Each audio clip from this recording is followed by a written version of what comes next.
Motivation দিতে যোগ্যতা লাগে, তার বিন্দু মাত্র আমার নেই।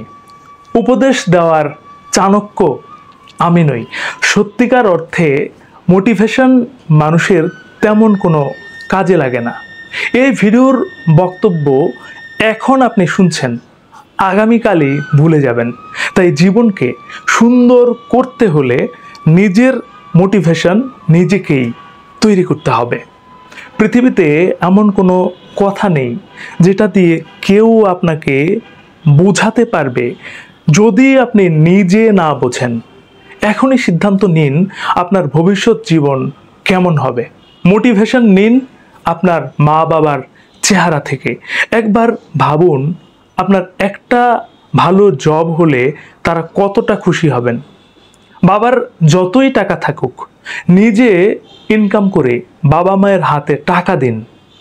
মেয়েরা নিজে ইনকামের টাকায় বাবাকে পাঞ্জাবি, মাকে শাড়ি কিনে দিন। এর থেকে বড় সুখ আর নাই। যতদিন ফেসবুক এবং বাজে বন্ধুবান্ধবের সঙ্গ এই দুইটা ছাড়তে না পারবেন, ততদিন ভালো কিছু করতে পারবেন না। ফেসবুকে আসবেন শুধু খবরাখবর দেখার জন্য, চ্যাটিং নিষিদ্ধ। নিজে কিছু হবেন, দেখবেন বিপরীত লিঙ্গের সবাই সিরিয়াল দেবে।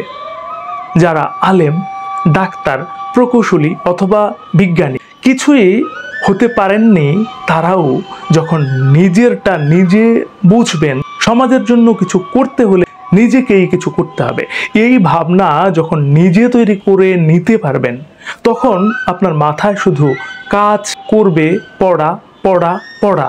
অথবা আমার মতো উড়নচণ্ডী ভ্রমণ পাগল হলেও ভালো জবের কিংবা টাকার বিকল্প নাই।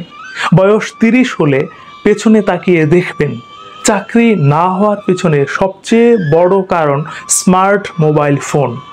তাই আপনার সফলতার পেছনের সবচেয়ে বড় বাধা মোবাইলটাকে যে কোনো মূল্যে সরিয়ে দিন। দিনে 1 ঘন্টা বরাদ্দ রাখবেন।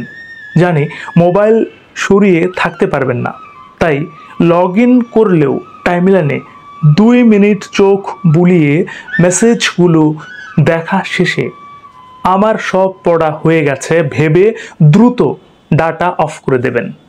আপনি চাকরি প্রার্থী? তাহলে আড্ডার ফাঁকে ফাঁকে পড়া নয়, বরং পড়ার ফাঁকে ফাঁকে শুধু জরুরি কাজ। নামমাত্র প্রস্তুতি নিয়ে কোনো পরীক্ষায় টিকবেন না। ভালো প্রস্তুতি নিলে সব পরীক্ষায় টিকবেন। আজই পড়াশোনা শুরু করুন।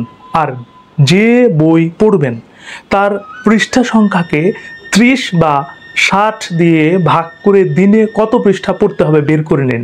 নয়তো দিন, মাস, বছর যাবে, তবু বই শেষ হবে না। সব কথার শেষ কথা, পড়ার জন্য দিনে 4 ঘন্টা ফিক্সড করুন, বাকি 20 ঘন্টা যা খুশি করুন। ফেসবুকে বসে শুয়ে ঘুমিয়ে থাকবেন, তবে ওই 4 ঘন্টা কোনোভাবেই মোবাইল ফোন ছোঁয়া যাবে না। তবেই সফল হবেন। কল্যাণ হোক।